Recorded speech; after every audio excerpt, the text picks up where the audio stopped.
Bon, Kertov et Koulam, on est le 26 Tammuz, alors aujourd'hui on va parler du Me'il, de cette robe que le Kohen Gadol portait dans le temple.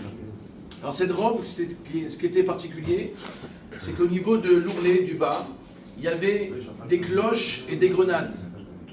Que représentent ces cloches? Ça représente le cri intérieur de celui qui veut faire la teshuva, du rachat, du mécréant.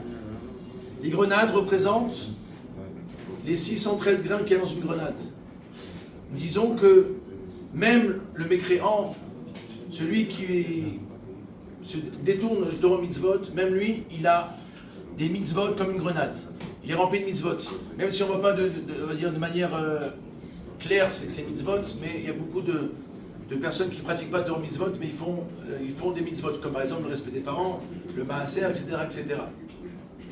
Donc jugeons positif, même ceux qui extérieurement n'ont pas l'apparence d'un juif, les appellent des créatures, parce que même cela également, arrivera le temps où de leur cœur, il y aura un cri de teshuva, un cri de revenir vers Hachem, de faire Torah mitzvot. Une petite anecdote pour conclure, on dit comme ça.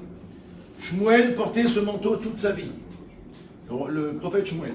Quand le roi Shaoul lui désobéit à l'ordre de Dieu et n'extermina pas Amalek, Shmuel se détourna de lui.